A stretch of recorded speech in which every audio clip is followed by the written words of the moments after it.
కీర్తనల గ్రంథము 53వ అధ్యాయము మొదటి వచనము. దేవుడు లేడని బుద్ధిహీనులు తమ హృదయములో అనుకొందురు. వారు చెడిపోయిన వారు, అసహ్య కార్యములు చేయుదురు. మేలు చేయువాడొకడును లేడు. అందరు కళ్ళు మూసుకున్నట్టయితే చిన్న ప్రార్థన. మహోన్నతుడ, మహాగండ, సర్వాధికారి, సర్వ సృష్టికర్త, మమ్మల్ని కన్న తండ్రి, ఇదిగో దేవా, మరి ఇంతవరకు కూడా తండ్రి, మరి పాటల్లోనూ తండ్రి, ఆరాధనలోను తండ్రి మీరు తోడున్నారు, వాక్య పట్టణాల్లో తోడున్నారు. అందుని బట్టి వందనాలు, స్తోత్రాలు దేవా. ఇదిగో దేవా, తిరిగి తండ్రి నీ పక్షాన తండ్రి నిలబడి తండ్రి కొద్దిసేపు వాక్యాన్ని మరి దేవా నేను ప్రసంగించాలని ఆశపడుతున్నాను తండ్రి. ఇదిగో దేవా, మరి నా జ్ఞానమును నా తెలివిని ఏమాత్రము సరిపోదు కానీ తండ్రి దేవ, కేవలం దేవా మీ జ్ఞానమును తెలివిని నాకు దయచేసి తండ్రి. ఇదిగో దేవ, మీ పాత్రగా నన్ను వాడుకోనండి. ఇదిగో తండ్రి, మరి నిలబడి ఉన్న నన్ను తండ్రి మరి మీ ఆత్మ చేత బలపరుస్తండి. ఈరోజు తండ్రి మాకును తండ్రి ఏ వాక్యం అయితే అవసరమో తండ్రి అటు వాక్యాన్ని తండ్రి మీరు మాతో మాట్లాడండి తండ్రి. మరి ఎవరూ కూడా తండ్రి అశ్రద్ధగా ఉండకుండా తండ్రి దేవ, సమయానికి తండ్రి మీ పాదాల చెంతకు వచ్చి మొరపెట్టేవారు గుండెలకు సహాయం దయచేయండి. ఇగో దేవ, మరి వాక్యం చెబుతున్నప్పుడు తండ్రి మరి దేవాన్ని నాకు తెలివిన జ్ఞానం ఏమాత్రము సరిపోతుంది కేవలం తండ్రి నేను నిమిత్త మాత్రమే తండ్రి మీరే సహాయం చేసి దేవా మీ ఆత్మ చేతన నడిపిస్తారని, మీరు మాతో మరి మాట్లాడతారని దేవ, చిన్న ప్రార్థన మీ పాదాల చెంత చేర్చుకుంటారని నజరేయుడైన యేసుక్రీస్తు నామమున అడిగి ప్రార్థిస్తున్నాం పరమ తండ్రి, ఆమేన్.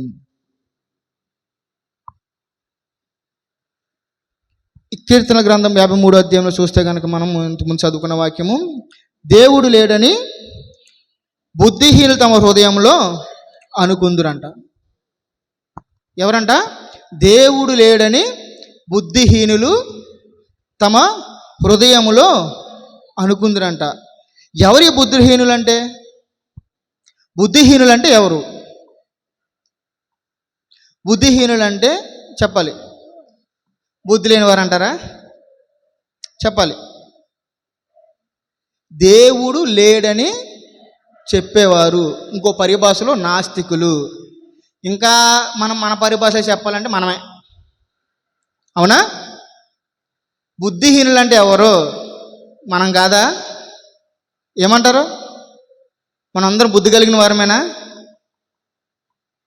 మనము ఒకసారి ప్రశ్న అనేది వేసుకోవాలి.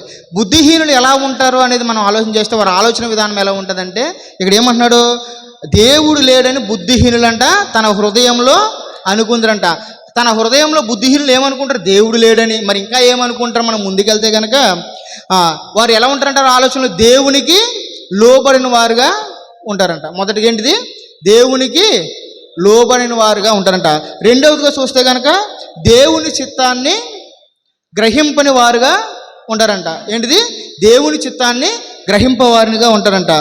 దేవుడిచ్చిన అవకాశాన్ని సద్వినియోగం చేసుకోలేని వారుగా ఉంటారంట. నాలుగవదిగా దేవుని వాక్యం విని కూడా అంగీకరించిన వారుగా ఉంటారంట. ఈ లక్షణాలు ఎవరిలో ఉంటాయంట? బుద్ధిహీనుడి యొక్క లక్షణాలు. మొదటిది ఏంటిది చెప్పాలి? దేవునికి లోబడని వారు. రెండవది దేవుని చిత్తాన్ని అంగీకరించిన వారు, అంటే నెరవేర్చిన వారు. దేవుడిచ్చిన అవకాశాన్ని నిర్లక్ష్యం చేసేవారు. దేవుని వాక్యం విని కూడా అంగీకరించని వారు. మొదటిగా ఎవరు? దేవునికి లోబడని వారు. ఎవరైనా మనం ఆలోచన చేస్తే కనుక సామెతల్లో సొలొమోను భక్తుడు బుద్ధిహీనుల కొరకు అనేకమైన వాక్యాలు రాయబడ్డాయన్నమాట. సామెతలు మనం చదివినప్పుడల్లా కూడా యవనస్తులకు చాలా ఉపయోగకరమైన మాటలు సొలొమోను భక్తులు అనేకమైనవి మన కొరకు రాయబడ్డాయి. యవనస్తులు ప్రతి ఒక్కరు కూడా మరి సామెతలు అనే గ్రంథాన్ని చదివితే కనుక ప్రతి ఒక్కరికి కూడా జ్ఞానమును, తెలివిని, వివేకము మరి ఎంతో స్పష్టంగా కూడా దాంట్లో రాయబడ్డాయంట. అయితే మనం చూస్తే కనుక సొలొమోను భక్తుడి మాట ఒక మాట చూద్దాం మనము. సామెతల గ్రంథము 14వ అధ్యాయం 16వ వచనము. సామెతల గ్రంథము 14 చెప్పమ్మా. జ్ఞానము గలవాడు భయపడి కీడు నుండి తొలగును, బుద్ధిహీనుడు విర్రవీగి నిర్భయముగా తిరుగును. జ్ఞానము గలవాడు భయపడి అంట కీడు నుండి తొలగునంట. బుద్ధిహీనుడు విర్రవీగి నిర్భయముగా తిరుగునంట. బుద్ధిహీనుడు ఎలా ఉన్నాడంట అండి? నిర్భయముగా అంటే భయము భక్తి ఏమీ లేకుండా వాడి ఇష్టానుసారమైన జీవితం జీవించేవాడుగా ఉంటాడంట. ఎవరో దేవునికి లోబడని వాడి బుద్ధి ఎలా ఉంటుందంటే మనం ఆలోచన చేస్తే విర్రవీగి నిర్భయముగా. బుద్ధిహీనుడు ఎలా ఉంటాడంట? విర్రవీగి నిర్భయముగా తిరుగునంట. అయితే మనం ఆలోచన చేస్తే కనుక వాడు జ్ఞానవంతుడైతే కనుక దేవుడు వాడికి చాలా అవకాశాలు ఇచ్చి ఉంటాడు. జ్ఞానంగా ఉంటే కనుక అవకాశాలన్నీ కూడా వినియోగించుకునేవాడుగా ఉంటాడు.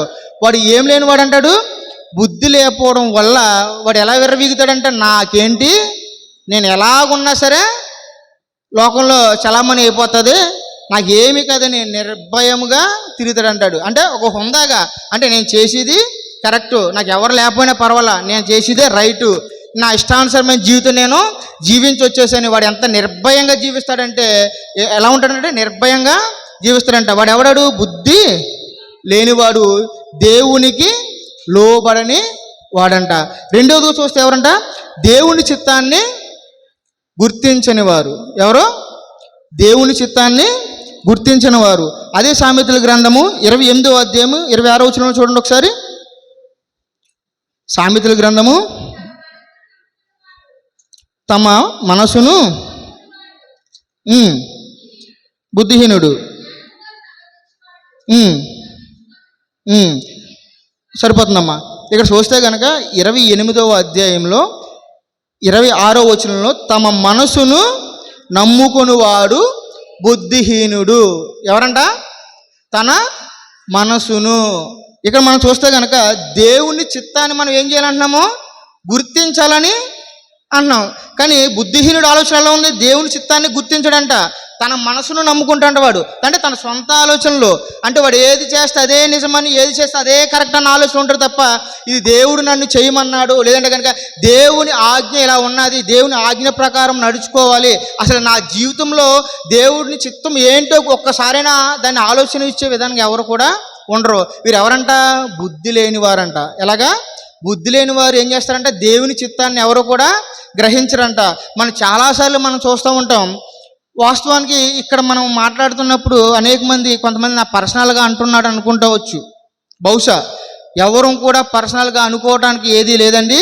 కేవలము దేవుడు మనతో మాట్లాడుతున్నాడు, మనకి అది బాధ కలుగుతుందంటే ఆ తప్పు మనము చేస్తున్నాము, లేదంటే మనలో ఆ బలహీనత ఉందని మనము గ్రహించాలి. ఎప్పుడు మనం ఎదుటివారు మనం తిట్టినప్పుడు మనకి ఎప్పుడు బాధ కలుగుతుంది? ఆ లోపము మనలో ఉన్నప్పుడు, ఆ బలహీనత మనలో ఉన్నప్పుడు. అదే ఆ బలహీనత మనలో లేనప్పుడు ఎదుటివారు ఏం చెప్పినా అది మనమని కాదులే, మన కొరకు కాదని అనుకుంటామా లేదా?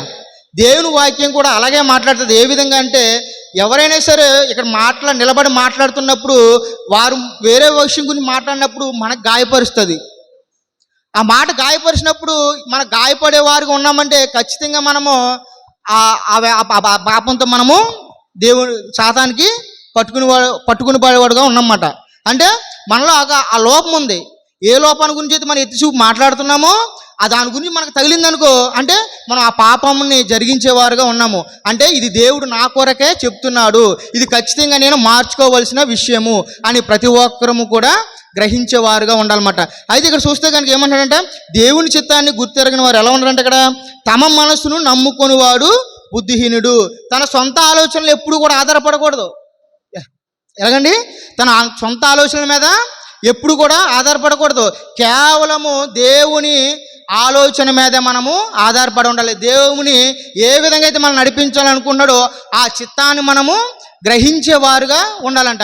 ఈరోజు మనము ఎంతమంది దేవుని చిత్తానుసారంగా జీవిస్తున్నాము? ప్రతి ఒక్కరం కూడా మనలో మనం ఒక ఆలోచన చేసుకుంటే కనుక ఎంతమంది దేవునికి ఇష్టానుసారమైన జీవితం జీవిస్తున్నాము, ఆయన చిత్తాన్ని మనం నెరవేర్చేవారుగా ఉన్నాము. ప్రతి ఆదివారం ప్రార్థనకి వెళ్తాము, లేదంటే మంగళవారం ప్రార్థనకి వెళ్తాము, లేదంటే శుక్రవారం ప్రార్థనకి వెళ్తాము, గురువారం ప్రార్థనకి వెళ్తాము. ఇన్ని ప్రార్థనకి వెళ్తున్న మనము దేవుని చిత్తాన్ని మనము గుర్తించేవారుగా ఉన్నామా లేదా? ప్రతి ఒక్కరము కూడా మనం ఆలోచన చేసుకోవాల్సిందిగా మీ అందరికి ప్రేమపూర్వకంగా తెలియజేస్తున్నాను. ఎందుకంటే ఎలా ఉంటారంటే బుద్ధిహీనులు తన మనసును నమ్ముకునేవారుగా ఉంటారంట.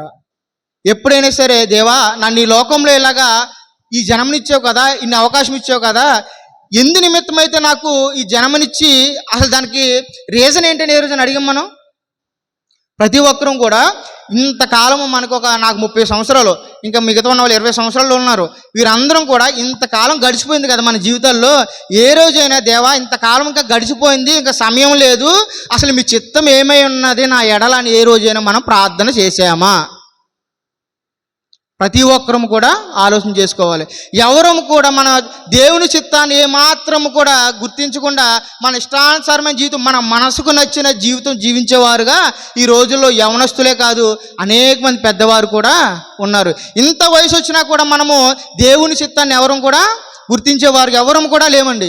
ఎందుకంటే దేవుడు అడుగుతారు ఖచ్చితంగా, నిన్ను ఈ లోకాల్లో పుట్టించి నేను నీకు ఇన్ని అవకాశాలు ఇచ్చి, ఇంత ఆస్తిని, అంతస్తుని, ఇంత ఆయుష్నిచ్చి, ఇంత పేరు ప్రఖ్యాతులు ఇచ్చాను కదా, ఏ రోజైనా అసలు నాకు దేవా నీకు ఈ విధంగా నేను జీవించాలనుకుంటున్నాను, అసలు ఏం చేయాలి ఏ రోజైనా అడిగేవా అని దేవుడు అడుగుతాడు మనల్ని.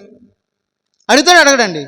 ఇంత అవకాశం ఇచ్చిన దేవుడు మనల్ని ఖచ్చితంగా తీర్పు రోజున, అరే నువ్వు నా చిత్తాన్ని ఏ రోజైనా సరే నీ ఎడల ఏమై ఉన్నదో ఒక్కసారి నా కొరకు ప్రార్థన చేసి ఏమైనా అడిగేవా అని అడుగుతాడు దేవుడు. అప్పుడు ఏం చెప్తాం సమాధానం మనం? ఇలాగే అంట. అటువంటి వారే ఎలా ఉన్నారంట? బుద్ధిహీనుని పోలి ఉన్నారంట. బుద్ధిహీనులు ఏం చేస్తారంట? తన మనసును నమ్ముకొనివాడు బుద్ధిహీనుడు, జ్ఞానముగా ప్రవర్తించువాడు తప్పించుకొనును. ఈరోజు జ్ఞానముగా ప్రవర్తించేవారు ఎవరున్నారండి? మనందరం కూడా ఒకసారి ఆలోచన చేయాలి. జ్ఞానముగా ప్రవర్తించేవారు ఎవరన్నా ఉన్నారా? జ్ఞానముగా ప్రవర్తించడం అంటే దేవుని చిత్తాన్ని గురితెరిగి, దేవుడిని ఏ విధంగా మనం నడవాలని దేవుడు ఆశపడుతున్నాడో, దేవుడు మనం ఏ విధంగా ఉండాలో నలుగురు, లేకపోతే దేవుడు ఏ విధంగా మనల్ని అనేక మంది మాదిరికరమైన జీవితం జీవించాలని ఆశపడుతున్నాడో అటువంటి వారికి ఉన్నామా ఈరోజు మనం? ఒకసారి మనము పరీక్షించుకోవాలి. అంటే జ్ఞానము కలిగిన వారుగా ఉన్నామా, లేదంటే బుద్ధి లేని వాడిగా ఉన్నామా అనేది మనము ఆలోచన చేసుకోవాలి. మనము ఎందుకంటున్నామంటే, మనం ప్రతిరోజు కూడా ప్రతి ఒక్కరము కూడా మనల్ని మనము సరి చేసుకుంటూ మనం దేవుని దగ్గర క్షమాపణ కోరుకుంటూ మనలో ఉన్న లోపాలన్నీ కూడా ఒకటి తర్వాత ఒకటి విడిచిపెట్టుకుంటూ కూడా వెళ్ళాలి. లోపాలను విడిచిపెడితే దేవుడు కనీసం మనల్ని క్షమించి మరొక అవకాశాన్ని మనకి అనుగ్రహిస్తాడు. ఆయన చిత్తం ఏంటో మనం ప్రతి ఒక్కరూ కూడా అడగాలి ప్రార్థనలో. ఖచ్చితంగా దేవా నన్ను ఈ లోకంలో పుట్టించావు, ఇంతవరకు నాకు ఇంత అవకాశం ఇచ్చావు, దేవా మీ చిత్తం ఏంటి నా ఎడల, నేను ఏం జరిగించాలి, నీ కొరకు నేను ఏం పని చేయాలి, ఏం కష్టపడాలి, ఏ పరిచర్యలు నేను వాడబడాలి అని మనం ప్రతి ఒక్కరము కూడా దేవుని చిత్తాన్ని ఏంటో గుర్తించేవారుగా ఉండాలి. అదేవిధంగా మనం చూస్తే కనుక 3వ పాయింట్ ఏంటి? దేవుడిచ్చిన అవకాశాన్ని. ఏంటండి? దేవుడిచ్చిన అవకాశాన్ని. మొదటి పాయింట్ ఏం చెప్పాను నేను? చెప్పాలి. దేవునికి లోబడిన వారు బుద్ధిహీనుడిగా ఉన్నాడు, వారి లక్ష్యం ఎలా ఉంటుందో చూపించా. రెండవదిగా దేవుని చిత్తాన్ని గుర్తించని వారు ఏ విధంగా ఉన్నారో మనం అధ్యయనం చేశాం. మూడవదిగా దేవుడిచ్చిన అవకాశాన్ని నిర్లక్ష్యం చేసేవారు ఎవరైనా చూస్తే కనుక సామెతల గ్రంథము 13వ అధ్యాయము, సామెతల గ్రంథము 13వ అధ్యాయము 16వ వచనం. వివేకులందరూ తెలివి కలిగి పని జరుపుకొందురు, బుద్ధిహీనుడు మూర్ఖతను వెల్లడిపరుచును. ఇక్కడ చూసారండి, బుద్ధిహీనుడు ఏం చేస్తాడంట? తన మూర్ఖతను వెల్లడిపరుస్తున్నాడంట. అయితే ఇక్కడ ఆలోచన చేయవలసింది ఏంటంటే, బుద్ధిహీనుడు దేవుని పట్ల ఏమాత్రము కూడా భయభక్తులు కలిగి జీవించే ఆలోచన ఏమాత్రం కూడా వాడికి లేదు. వాడంటే ఎవరు? మనము. అవునా? నిజంగా మరి జ్ఞానం కలిగిన వారైతే మరి ఆ పని చేయం కదా. మనకు బుద్ధి లేదు కాబట్టే మనం ఏం చేస్తున్నాము? మూర్ఖతను వెల్లడిస్తున్నాము. అరే బాబు, తమ్ముడు, లేదా అన్న, లేదా అమ్మ, అలా ఉండొద్దు, దేవుని చిత్తం అలా లేదు, లేదా దేవుడు మన మందిరానికి రమ్మంటున్నాడు, అమ్మ మీ బిడ్డల్ని యవనస్తుల కూడికి పంపించండి అని చెప్తుంటే వాళ్ళు ఏం చేస్తారు? వెళ్ళవే చెప్పొచ్చావు కానీ మాకు తెలుసు, ఈ రోజు కాక నిన్న కాక మనం మీ గురించి మాకు తెలియదా, మీ భక్తి మాకు తెలియదా, ఈరోజు మీరు మాకు చెప్పేవారుగా అయిపోయారని ఎవరికారు మూర్ఖతతో ఉన్నారు తప్ప ఒక్కరైనా సరే లోబడి ఆలోచించేవారుగా ఉన్నారా? చెప్పాలి. ఏంటంట? లోబడి ఒక్కరైనా సరే లోబడి చెప్పాలి, లోబడి జీవించేవారుగా మన మాటకే సమాధానం చెప్పేవారుగా ఉన్నారా? ఎవరూ లేరు. అయితే ఎలా ఉంటారంట? చాలా నిర్లక్ష్యంగా ఉంటారంట. ఎలా ఉంటారు? నిర్లక్ష్యంగా ఉంటారంట. దేవుడిచ్చిన అవకాశాన్ని వారు ఏం చేస్తారంట? నిర్లక్ష్యంగా చేస్తారంట. అనేకమైన పర్యాలు తన జీవితంలో అనేకమైన మార్లు ఎన్నో అవకాశాలు దేవుడు వాళ్ళకి కల్పిస్తాడు. ఏం చేస్తారంట? అనేకమైన మార్లు అనేకమైన సందర్భాల్లో ఏదో ఒక రూపంలో దేవుడు ప్రతి మనిషికి ఏదో ఒక అవకాశాన్ని ఇస్తాడు. ఇవ్వలేదంటారా? మన జీవితాలు ఇవ్వలేదంటారా? కొంతమంది ఆరోగ్యం పట్ల ఏంటి, కొంతమంది యాక్సిడెంట్ అయినా సరే వారికి అవకాశాలు ఇస్తారు ఏంటి. రెండవది, కొంతమందికి ఏ విధమైన అనారోగ్యం వచ్చినా సరే వారికి మంచి అవకాశం ఇస్తాడు. లేదంటే కనుక మన కుటుంబాల్లో పరిస్థితిని బట్టి కూడా దేవుడు అవకాశాన్ని ఇస్తాడు. లేదు మనము చెడు మార్గంలో వెళ్ళిపోతున్నప్పుడు కూడా దేవుడు ఏం చేస్తాడు? మనకి మంచి మార్గంలో రావడానికి కూడా అవకాశాన్ని ఇస్తాడు. ఈ అవకాశాలన్నీ కూడా మనం వాడుకునే వారుగా ఉన్నామా, నిర్లక్ష్యం చేసేవారుగా ఉన్నామా? ఒకసారి అందరం కూడా జ్ఞాపకం చేసుకోవాలి. ఎలా ఉన్నామంట? దేవుడిచ్చిన అవకాశాన్ని నిర్లక్ష్యం చేసేవారుగా ఉన్నామా, సద్వినియోగించుకునేవారుగా ఉన్నామా? మనం చాలా సమయాల్లో మనం చూస్తూ ఉంటే కనుక దేవుడిచ్చిన సమయాన్ని మనం అవకాశాన్ని నిర్లక్ష్యంగానే భావిస్తున్నాం తప్ప ఎవ్వరము కూడా లక్ష్య పెట్టట్లా. ఈరోజు యవనస్తుల కూడిక జరుగుతుందని అనేకమైన మార్లు మనం చెప్పబడ్డది. అంతకుముందు ఇంటింటికి తిరిగేవారము, ఇదిగో యవనస్తులు ఇలా చెడిపోతున్నారు, తాగుడు బానిస అయిపోతున్నారు, లేదా చెడు వ్యసనాలు బానిస అయిపోతున్నారు అనేసి ఎంతసార్లు వారికి అవకాశం ఇచ్చి చెప్పినా సరే ఈరోజు తల్లిదండ్రులైన వారు వారి బిడ్డలని యవనస్తుల కూడికి పంపిస్తున్నారా? వారికి దేవుడు అవకాశం ఇచ్చాడు కదా, వారి కుటుంబాల్లో దేవుడు అవకాశం ఇచ్చాడు కదా, వారికి అనారోగ్యంగా ఉన్నప్పుడు దేవుడు ఆరోగ్యాన్ని ఇచ్చాడు కదా. మరి ఎంతో భయంకరమైన ప్రాణాపాయ స్థితిలోంచి దేవుడు మనల్ని వారిని లేవనెత్తాడా? వారికి అవకాశం ఇచ్చాడా? మరి ఈరోజు వారు దేవుడి మందిరానికి వస్తున్నారా? ఎందుకని రావట్లా? కేవలము నిర్లక్ష్యము. దేవుడు ఇచ్చిన అవకాశాన్ని వారు నిర్లక్ష్యపరుస్తున్నారు. ఎందుకంటే ఒకటి గుర్తుపెట్టుకోండి, దేవుడిచ్చిన అవకాశాన్ని నిర్లక్ష్యం పెట్టామంటే కనుక దేవుడు ఖచ్చితంగా మనకి దానికి పర్యవసానం మనము చెల్లించవలసిన వారుగా ఉంటాము. ఎందుకంటే అది ఇప్పుడు మనకు తెలీదు. వ్యసనము, పాపం అనేది కూడా పూర్తిగా లోనకి దిగిపోయేంత వరకు కూడా ఎవ్వరికి కూడా మనం పాపంలో పడిపోతున్నామని ఎవ్వరికి కూడా గ్రహించలేము. అనేకమైన మార్లు నా జీవితంలో కూడా నేను పాపంలో పడిపోతున్న విషయం నాకు కూడా తెలియకుండా నేను అనేకమైన మార్లు పాపంలో పడిపోయిన వాడును. ఎప్పుడైతే నా సహోదరులు మరలా అన్నయ్య నువ్వు ఈ విధంగా జీవిస్తున్నావు, ఈ విధంగా ఉంటున్నావు, అలా ఉండకూడదు అని నన్ను చెప్పినప్పుడు మరలా నన్ను నేను సరి చేసుకుని మరలా దేవుడిచ్చిన అవకాశాన్ని వినియోగపరుచుకోవడానికి నేను ఇప్పటికీ కూడా ప్రయత్నం చేసేవాడుగా ఉంటున్నాను. చాలామంది మన గ్రామంలో దేవుడిచ్చిన అవకాశాన్ని వినియోగించుకోకుండా వారి ఇష్టానుసారంగా జీవించేవారుగా ఉన్నాము. ఎందుకంటే దేవుడు ఇచ్చిన అవకాశాన్ని మనము సద్వినియోగం చేసుకోకపోతే కనుక ఖచ్చితంగా దానికి ఏదో రోజు మనము దానికి పర్యవసానము చెల్లించాల్సి వస్తుందన్నమాట. ఎందుకంటే దేవుడు చూస్తాడు, ఒకసారి చూస్తాడు, రెండోసారి చూస్తాడు, మూడోసారి చూస్తాడు, నాలుగోసారి ఉండదు. మనకు ఉపమానం ఉంటుంది కదా, ఏం చేస్తారు? తోటమాలికి తోట చెప్పి వెళ్తే కనుక ఒక చెట్టు నాటుతాడు. అది నాటినప్పుడు అది ఫలించదన్నమాట.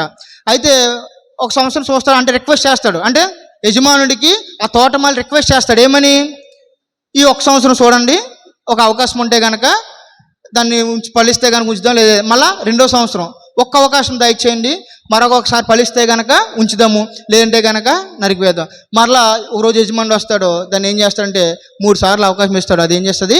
ఫలించదు. యజమానుడు వచ్చి దాన్ని ఏం చేస్తాడు అంటే నరికివేసి పారేస్తాడు.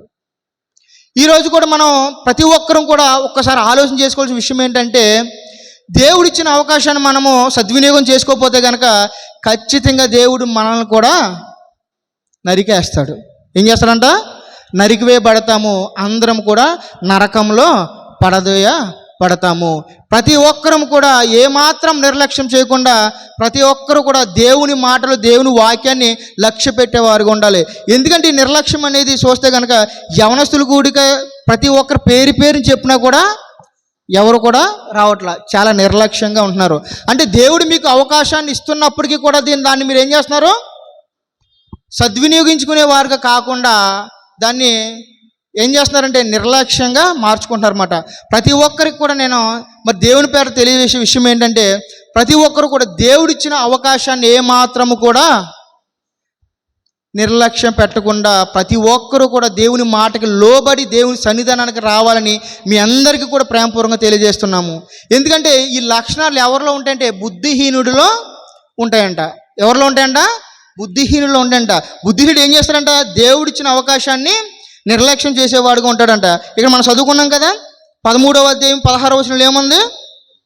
బుద్ధిహీనుడు విర్రవీగి, అదేనమ్మా,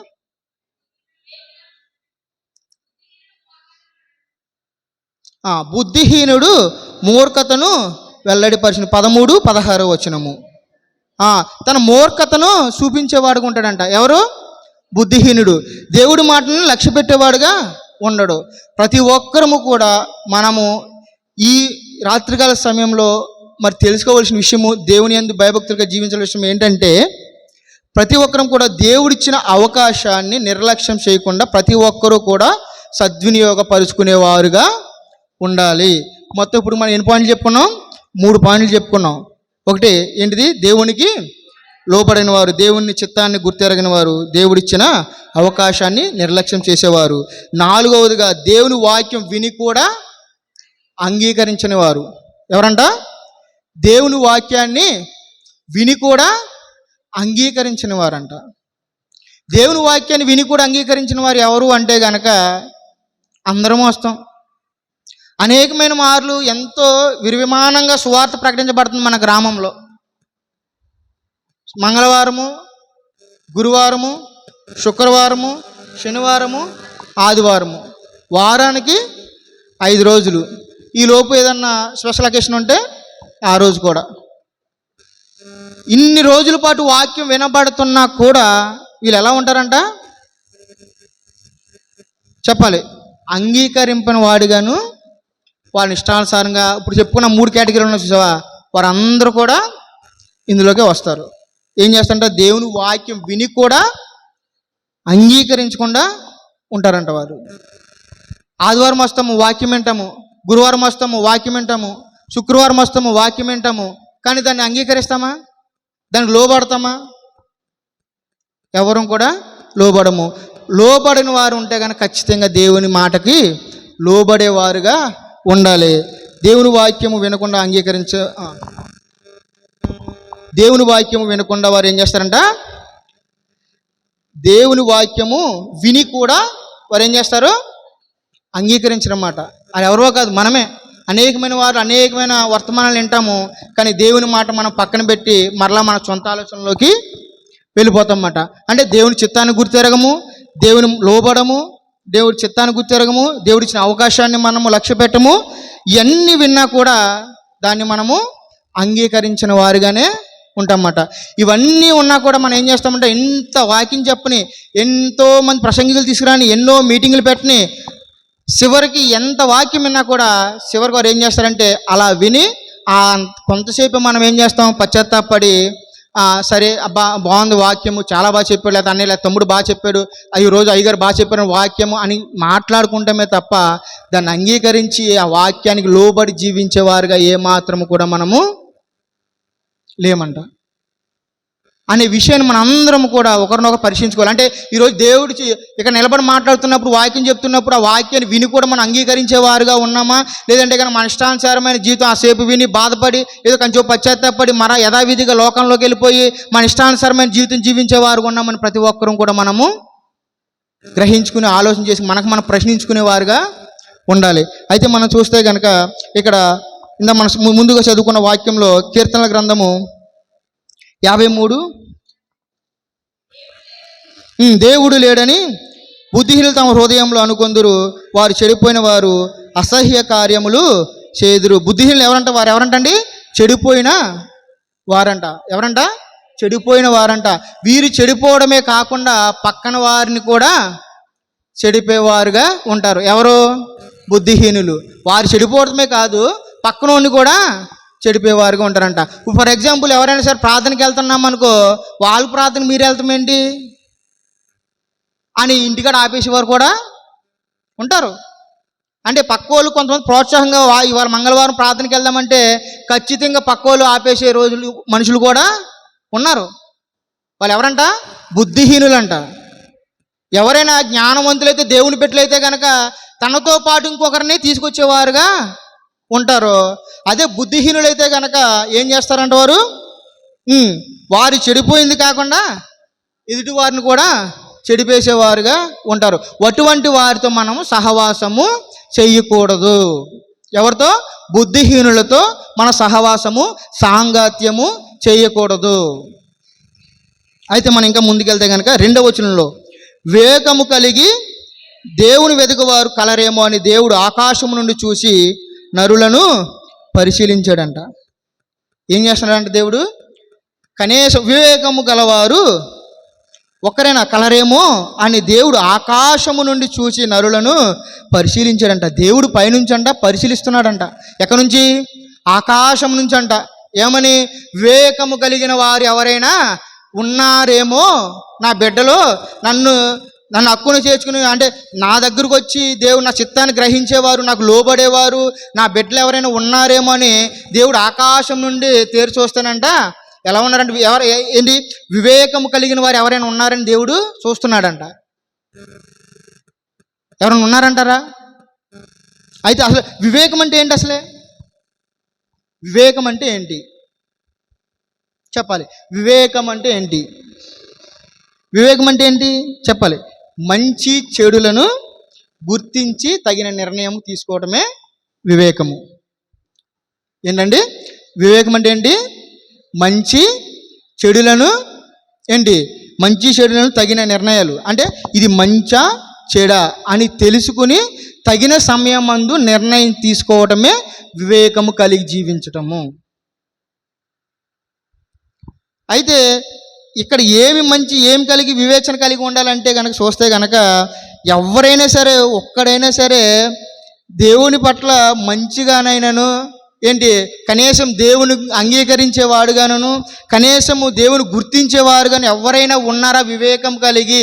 అంటే నా గురించి సత్యమైన వాక్యాన్ని తెలుసుకునేవారు ఎవరైనా ఉన్నారా అంటే అని పరిశీలిస్తున్నాడంట దేవుడు. ఎక్కడి నుంచి? ఆకాశం నుండి చూస్తున్నాడంట. ఒక్కరైనా సరే ఉన్నారేమో అని. కానీ అలా ముందుకెళ్తే కనుక మనం చూస్తే కనుక వారందరూ దారి తొలగి బొత్తిగా చెడి ఉన్నారంట. ఎలా ఉన్నారంటారంతా? దేవుడు చూస్తున్నాడంట, ఆకాశం నుండి అంట చూస్తున్నాడంట. కనీసము వివేకం అంటే కనీసం ఎంతో కొంత జ్ఞానం కలిగి వివేకన కలిగి నా గురించి ఆలోచించేవాడు, ఒక మంచి చెడు ఇది తెలిసి ఇది దేవుని మాట, ఇది దేవుని వాక్యము, మనం ప్రార్థన చేయాలి, లేదంటే అనేక మంది యవనస్తులు కూడా నడిపించాలి, లేదా మన ప్రార్థనకి వెళ్ళాలని ఎవరైనా సరే మంచిగా ఆలోచన చేసి ముందుకు వెళ్ళేవాడు ఎవరైనా ఉన్నాడా అని దేవుడు పైనుంచి చూస్తున్నాడంట. కానీ ఎవరు కూడా దేవునికి కనబడలేదంట. అయితే ఏమంటాడంటే అక్కడ చూస్తే దేవుడు ఆకాశం నుండి చూసి నరులను పరిశీలించినంట. ప్రతి ఒక్కరిని కూడా దేవుడు పరిశీలిస్తున్నాడంట. పరిశీలించినప్పుడు చూస్తే కనుక వారందరూ దారి తొలగి బొత్తిగా చెడి ఉన్నారంట.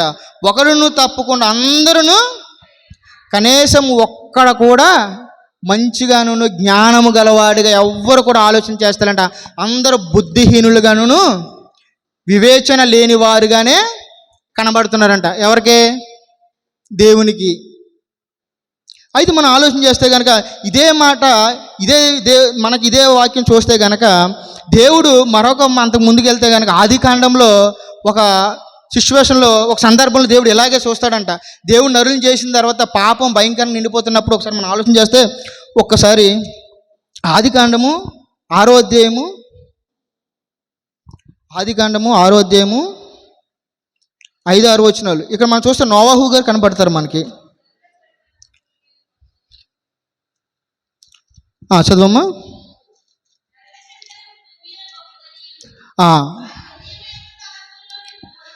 నరుల చెడుతనము భూమి మీద గొప్పదనియు వారి హృదయం యొక్క తలంపులోని ఊహంతయు ఎల్లప్పుడూ కేవలము చెడ్డదనియు యెహోవా చూసి తాను భూమి మీద నరులను చేసినందుకు యెహోవా సంతాపము నొంది తన హృదయములో నొచ్చుకొనెను.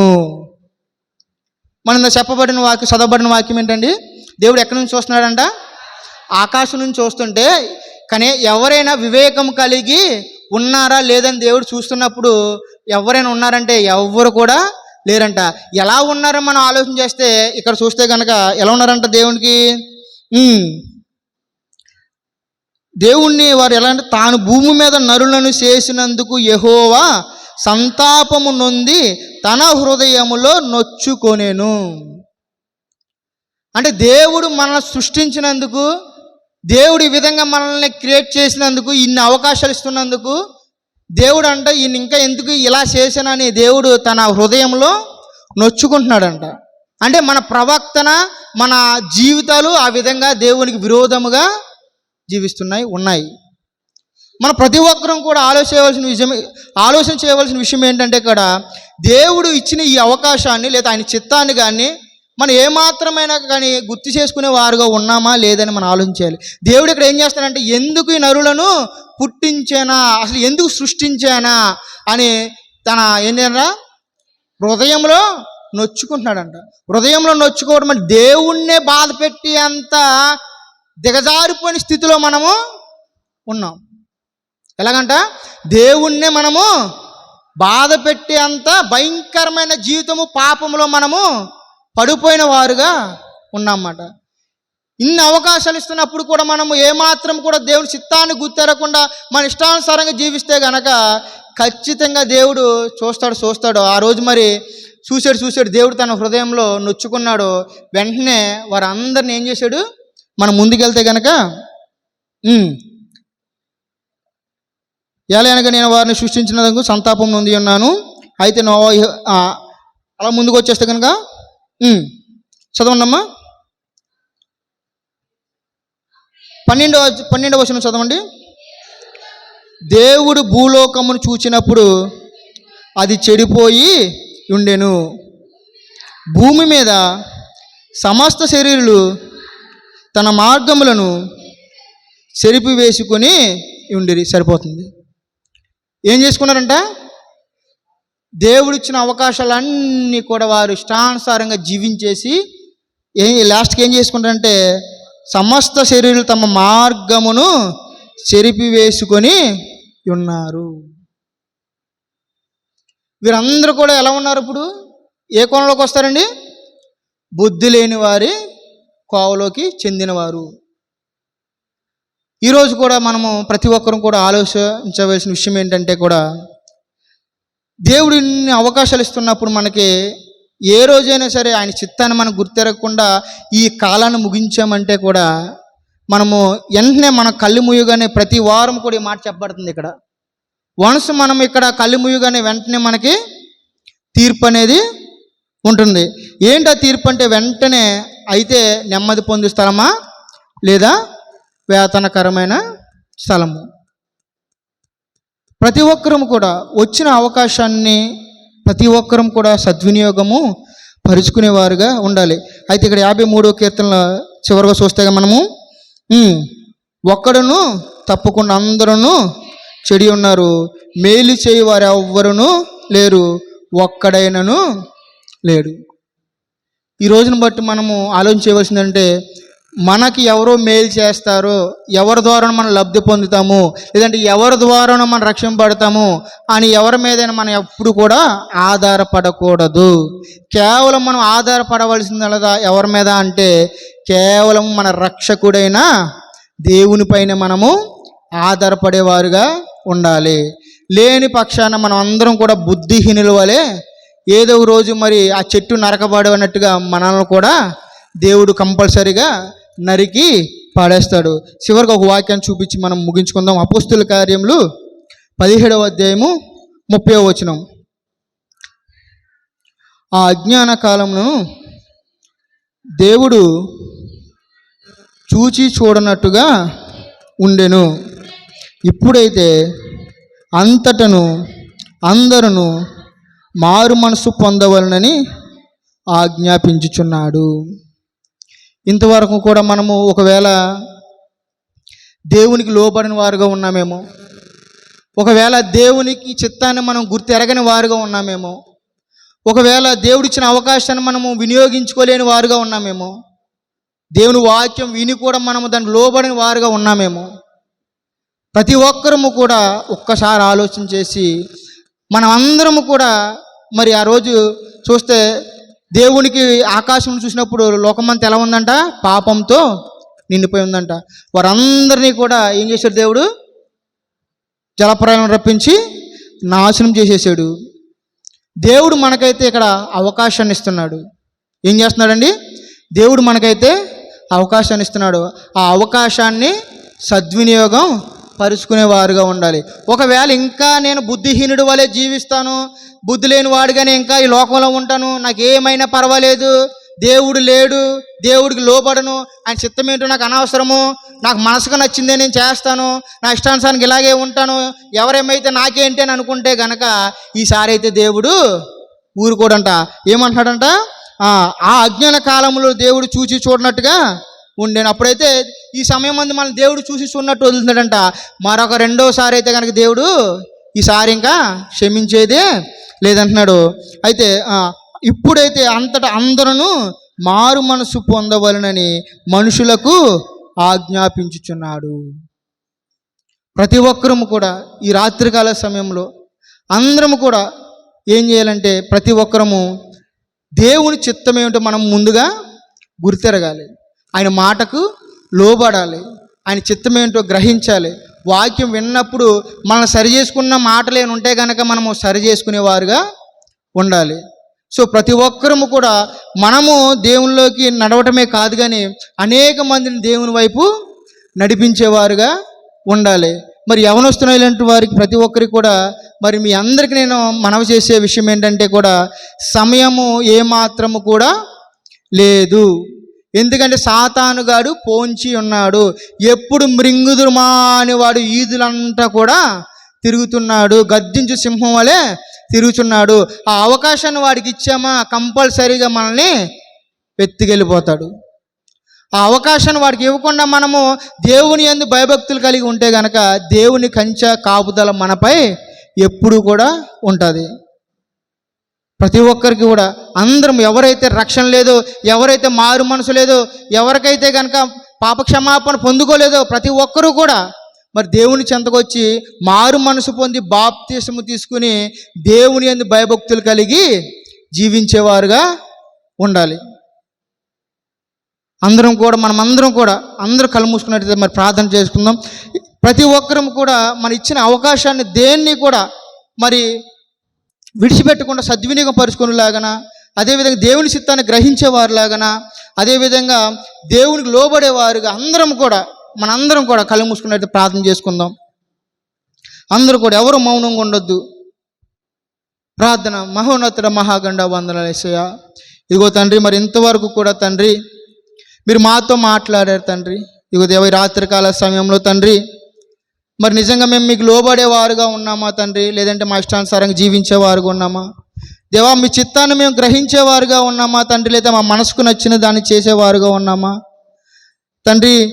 మీరు ఇచ్చిన అవకాశాన్ని మేము దేవా నిర్లక్ష్యపరిచేవారుగా ఉన్నామా, లక్ష్య పెట్టేవారుగా ఉన్నామా అని ప్రతి ఒక్కరం కూడా తండ్రి ఈ రాత్రికాల సమయంలో తండ్రి మేము మొరపెట్టేవారు గుండెలా సహాయం దయచేయండి దేవా. మీ వాక్యం విని కూడా తండ్రి మేము అంగీకరించకుండా మా ఇష్టానుసారంగా జీవిస్తున్నామేమో తండ్రి, బుద్ధిహీనుడి వల్ల మేము బ్రతుకుతున్నామేమో దేవా, దయతో మమ్మల్ని క్షమించండి తండ్రి దేవా. బుద్ధిహీనుడి వలె కాక తండ్రి, జ్ఞానము కలిగిన వారు వలె తండ్రి, వివేకము కలిగిన వాడు వలె తండ్రి మేము జీవించేవారు గుండెలా సహాయం దయచేయండి.